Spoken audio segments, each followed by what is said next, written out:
Welcome to another deep dive.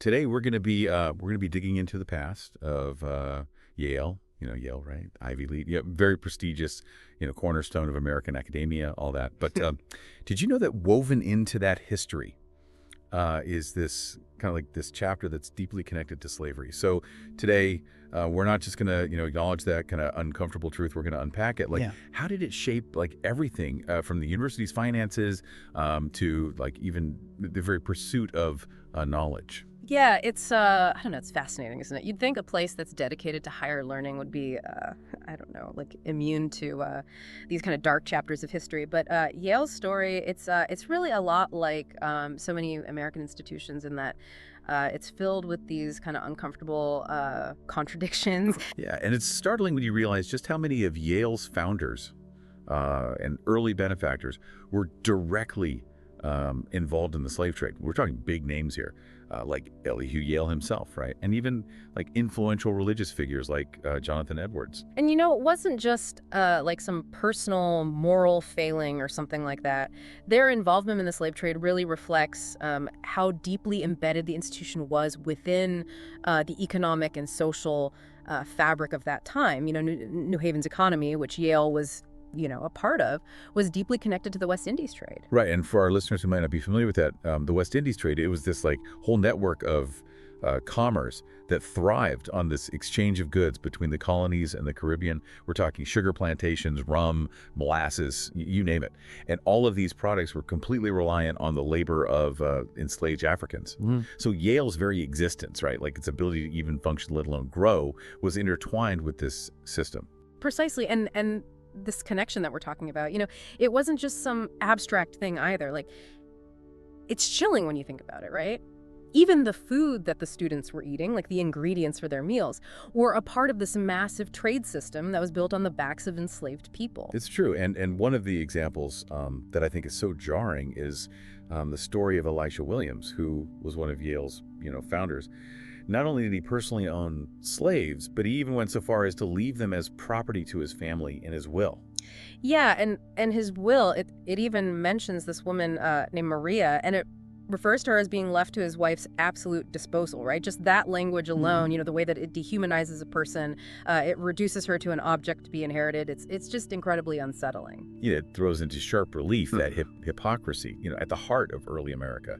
Because even as you had figures like Samuel Sewall, who was a Harvard graduate, a judge, and he was condemning the slave trade, he opposed it on moral and religious grounds, but even he was still bound by this like racist ideology of the time. Sewell's writing, though, it's really interesting. Particularly, there's its anti-slavery tract, The Selling of Joseph, and it really highlights this complexity because, on one hand, he's arguing against the transatlantic slave trade, but at the same time, he's still holding these, racist views about Africans. He saw them as inherently inferior, and it just demonstrates how even those who question certain aspects of slavery were often still trapped within the prevailing social norms of their time. Right, it's this dissonance, right? And then you have someone like Rector Timothy Cutler, who actually argued the opposite, right?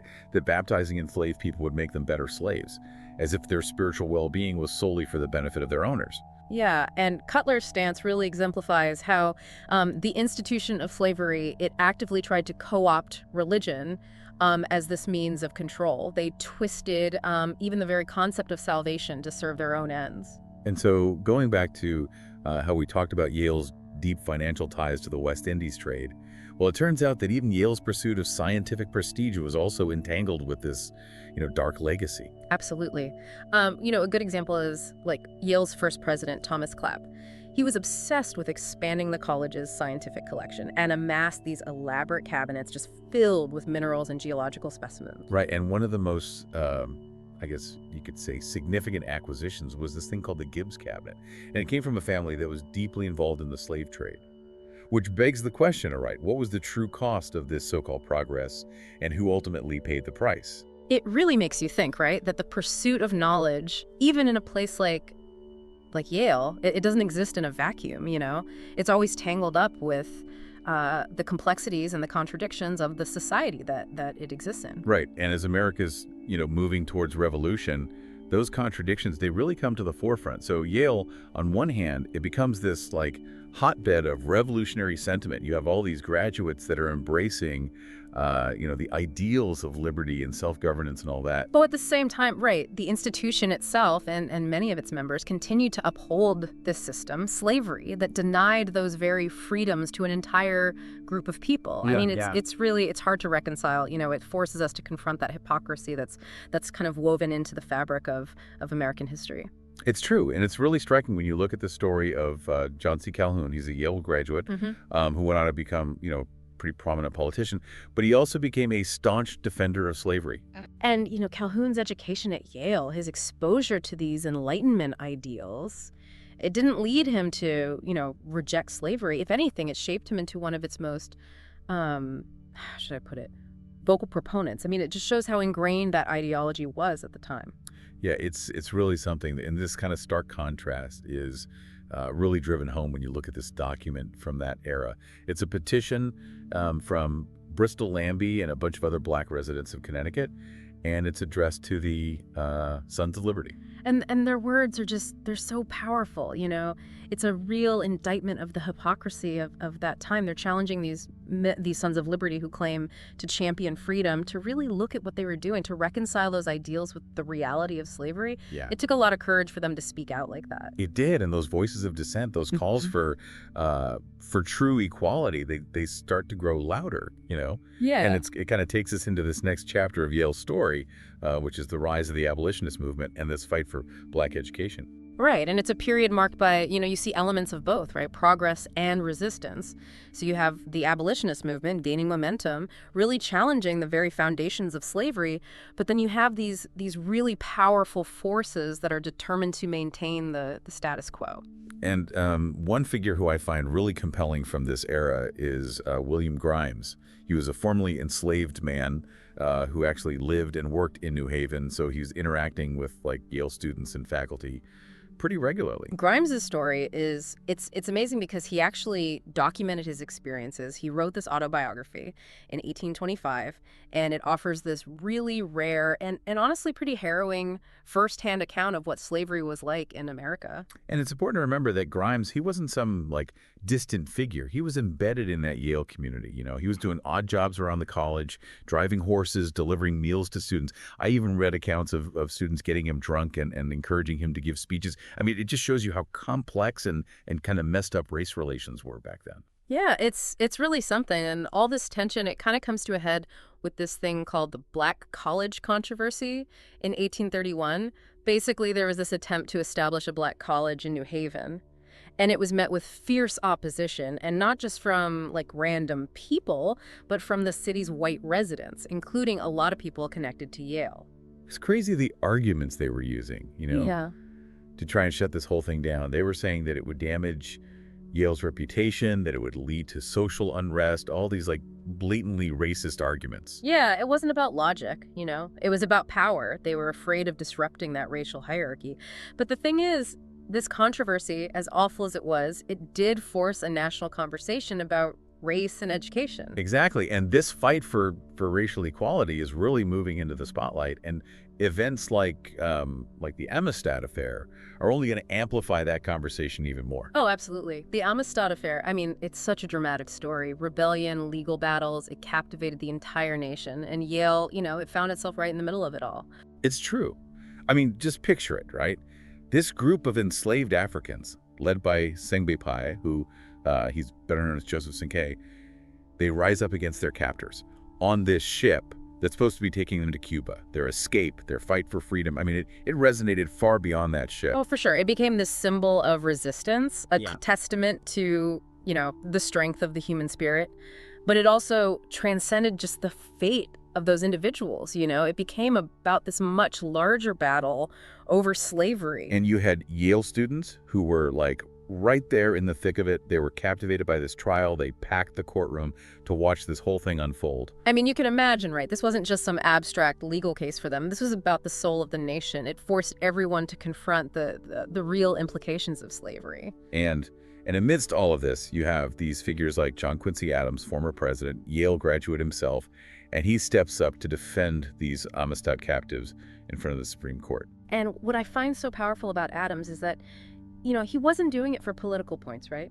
He was standing up for what he believed in. His arguments, they were rooted in this deep belief in natural law and human rights, and they were instrumental in securing the freedom of those captives. It's an incredible story. It reminds me that even though, the fight for justice can be so long, so difficult, it is possible to win. It takes perseverance, it takes allies, and yeah, it takes hope. It does, and it reminds us that we can't ever let our guard down. We have to constantly be vigilant, willing to challenge these unjust laws and fight for those who are being marginalized and silenced. And, even though the Amistad case, it was a victory, the path to true equality, it was far from over, Then the Civil War happens, tears the nation apart, and it really exposes how deep those wounds from slavery actually ran. Even a place like Yale wasn't immune to it. It's true. It's like this reminder that even these places that, they're dedicated to knowledge, to enlightenment, they're still not above the, the realities of their time.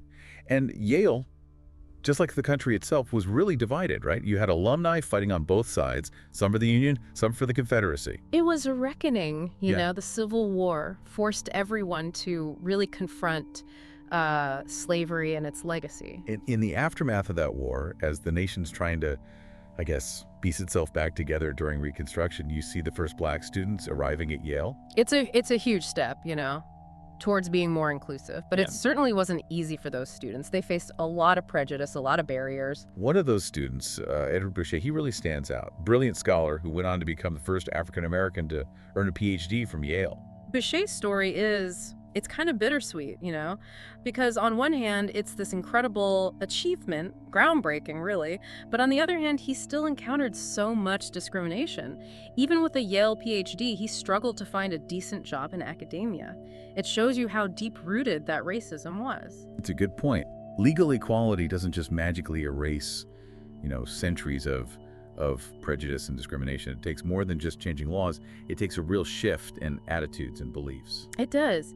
And what's kind of disheartening is that even as black students started to enter Yale, some of those, I guess you could say, racist traditions, they stuck around, like minstrel shows where white students would perform in blackface.